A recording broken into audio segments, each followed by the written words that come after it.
नमस्कार, मैं सरोज भट्ट क्लासेस में आपका स्वागत करती हूँ। आज हम पढ़ेंगे संस्कृत की पुस्तक रुचिरा। रुचिरा का पाठ 4 आज हम पढ़ने जा रहे हैं। मेरा आप सभी बच्चों से अनुरोध है, आप शुरू से लेकर आखिर तक पूरी वीडियो को देखें। जब आप पूरी वीडियो देखेंगे बच्चों, तभी आपकी समझ में आएगा। ये वीडियोस आपके लिए ही बनाई जा रही हैं, आपके फ़ायदे के लिए हैं। तो जब आप किसी सब्जेक्ट को सीखना चाहते हैं, किसी विषय को पढ़ना चाहते हैं, तो उसके लिए ज़रूरी है आप उसे शुरू से लेकर अंत तक उसकी पूरी वीडियो को देखें। तो चलिए चलते हैं पाठ की तरफ। आज हम पढ़ेंगे पाठ 4। पाठ है आपका चतुर्थः पाठः। तो आप सभी तैयार हैं पढ़ने के लिए? चलिए देखिए, पढ़ाते समय मैं आपको वीडियोस दिखा के पढ़ा रही हूँ ताकि आप पुस्तक को साथ साथ पढ़ते भी जाएं, आपको पुस्तक दिखाई दे और आपको पता चले कि मैं उसको किस तरीके से उस शब्दों का उच्चारण कर रही हूँ। ठीक है, तो यहाँ पर आपको मैं देखने के लिए नहीं मिलूंगी, बल्कि आपको सीधे अपने पुस्तक का पाठ देखने के लिए मिलेगा। तो चलते हैं। पाठ का नाम है सदैव पुरतो निदेहि चरणम। सदैव, सदैव शब्द दो शब्दों से मिलकर बना है, सदा प्लस एव। ठीक है, सदा माने हमेशा, एव माने ही, हमेशा ही। पुरतो माने आगे, निधेहि माने रखो, चरणम माने चरण। सदैव ही कदमों को आगे रखो। ठीक है, श्रीधर भास्कर वर्णेकर द्वारा विरचित प्रस्तुत गीत में चुनौतियों को स्वीकार करते हुए आगे बढ़ने का आह्वान किया गया है।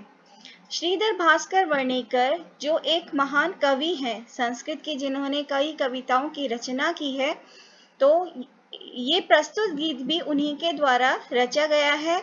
और इस कविता में उन्होंने जीवन में आने वाली चुनौतियों का सामना हमें किस प्रकार से करना चाहिए, चुनौतियों को किस प्रकार से स्वीकार करना चाहिए और उन्हें स्वीकार करते हुए आगे बढ़ना चाहिए, यह हमें यहाँ पे संदेश दिया है।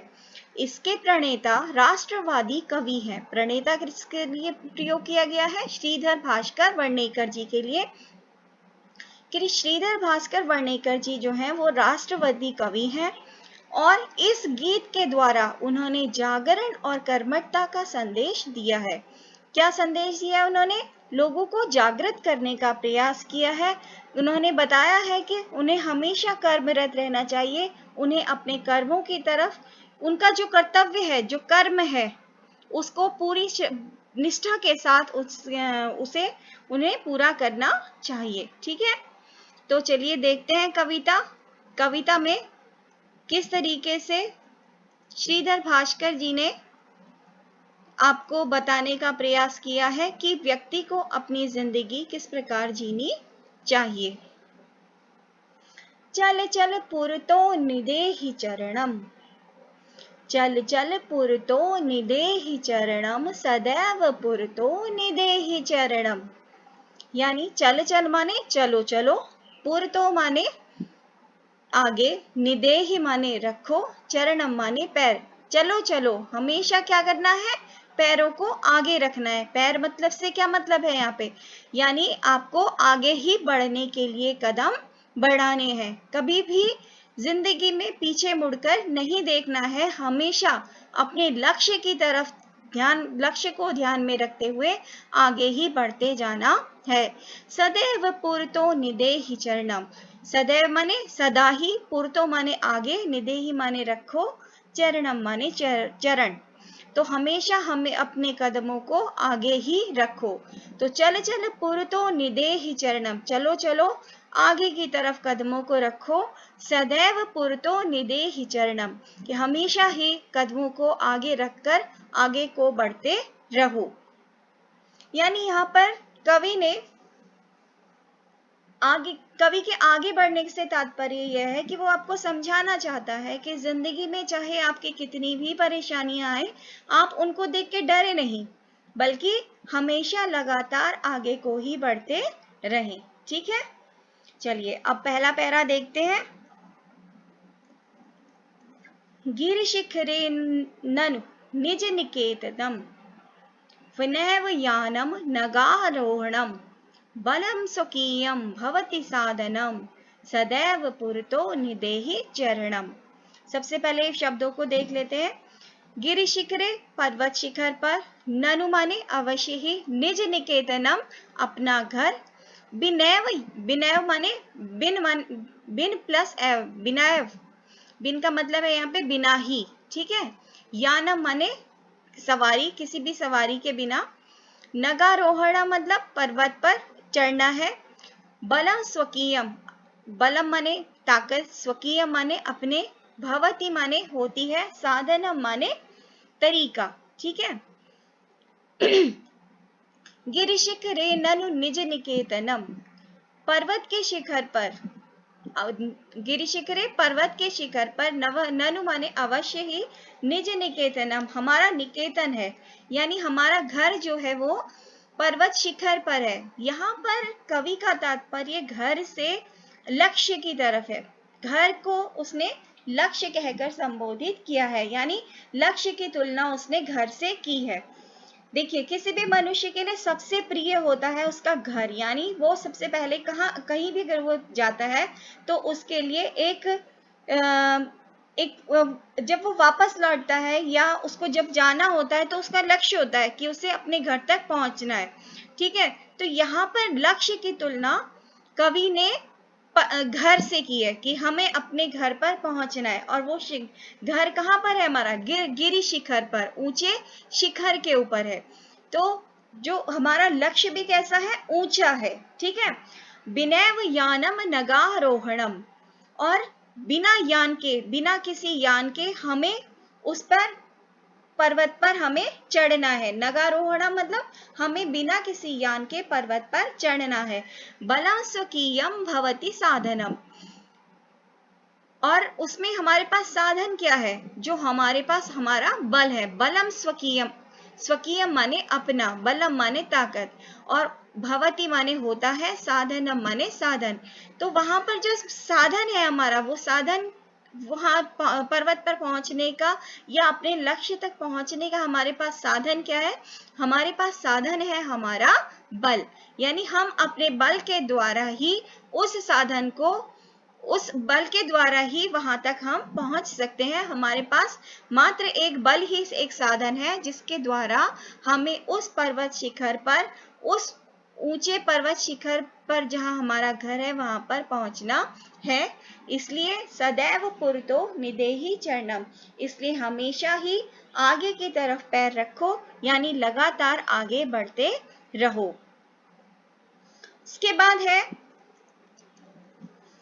अब कवि ने समझाने का प्रयास किया। पहले शिखर में उसने, पहले पैराग्राफ में उसने बताया कि जो घर है वो बहुत अधिक ऊंचाई पर है, ठीक है, यानी लक्ष्य जो है वो बहुत ऊंचा है।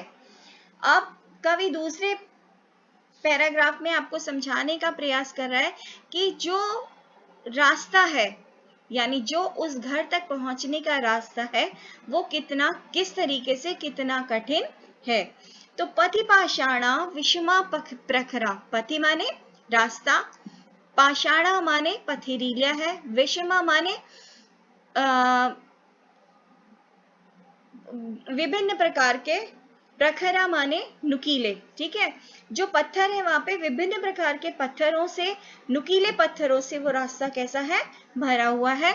हिंस्रा पशुआ परितो घोरा, वो हिंस्रा माने हिंसक, यानी जो जंगली पशु होते, पशुआ माने पशु, परितो माने चारों तरफ, घोरा माने भयंकर, और उस रास्ते पर भयंकर पशु भी हैं।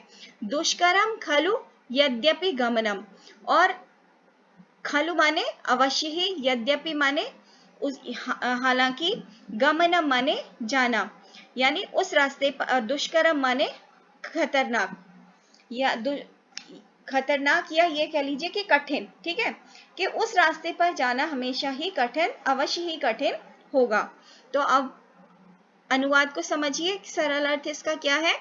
पथि पाषाणा विषमा प्रखरा, जो रास्ता है वो पत्थरों से भरा हुआ है, और पत्थर कैसे हैं, विभिन्न प्रकार के तीखे तीखे पत्थर हैं। यानी जब आप अपने लक्ष्य तक पहुंचने के लिए चलेंगे तो वो रास्ता कोई आसान नहीं होगा। वहां पर आपको विभिन्न प्रकार की परेशानियों का सामना करना पड़ेगा।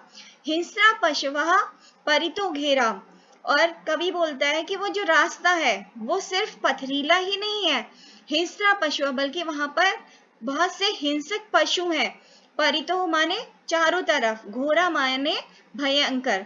और वो रास्ता सिर्फ पथरीला ही नहीं है बल्कि विभिन्न प्रकार के जंगली पशुओं से घिरा हुआ है। भयानक पशु है वहां पे जिनको देखकर ही डर लग जाता है। यानी जो रास्ता है वो पूरी तरीके से कठिनाइयों से भरा हुआ है। दुष्करम खलु यद्यपि गमनम। रास्ता हालांकि बहुत कष्टप्रद है, बहुत ही दुष्कर है, बहुत ही कठिन है। यद्यपि गमनम, फिर भी हमें चलना है। सदैव पुरतो निदेहि चरणम, इसलिए सदैव चलते रहो और आगे की ओर बढ़ते रहो। ठीक है, तो देखिए कवि ने बहुत आसान भाषा में, बहुत सहज शब्दों को लेकर ये समझाने का प्रयास किया है कि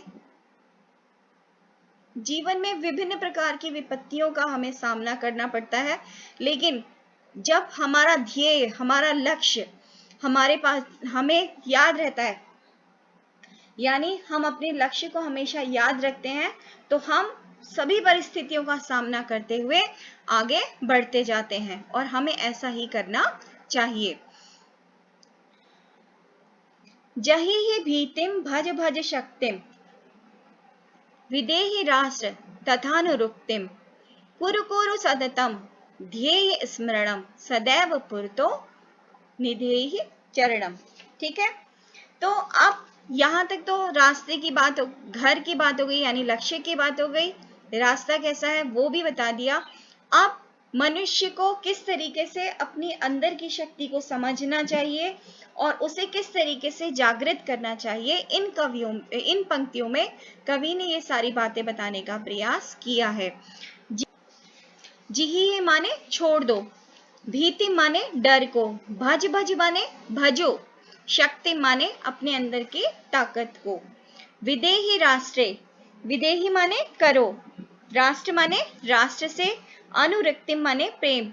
विदेही राष्ट्रे तथा अनुरक्तिम, यानी जो तुम्हारे अंदर डर है वो उस डर को त्यागो और राष्ट्र के प्रति अनुरक्ति यानी प्रेम करो। कुरु कुरु सततम ध्येय स्मरणम,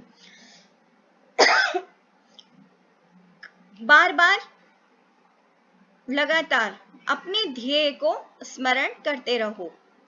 ठीक है, ये शब्द हो गए। अब इसका साधारण अर्थ देख लेते हैं।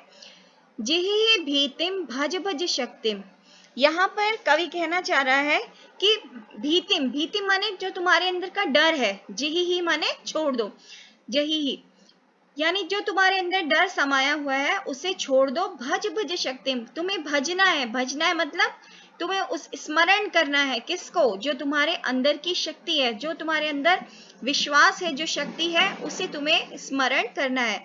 तो यही ही भीति, अपने डर को त्यागो और अपने अंदर की शक्ति को भजो, यानी उसको बाहर निकालने का प्रयास करो, उस पर काबू करो। विदेही राष्ट्रे तथा अनुरुक्तिम, और राष्ट्र के प्रति, राष्ट्र से प्रेम करो, राष्ट्र के प्रति आपको जो प्रेम है उसको आप दिखाओ।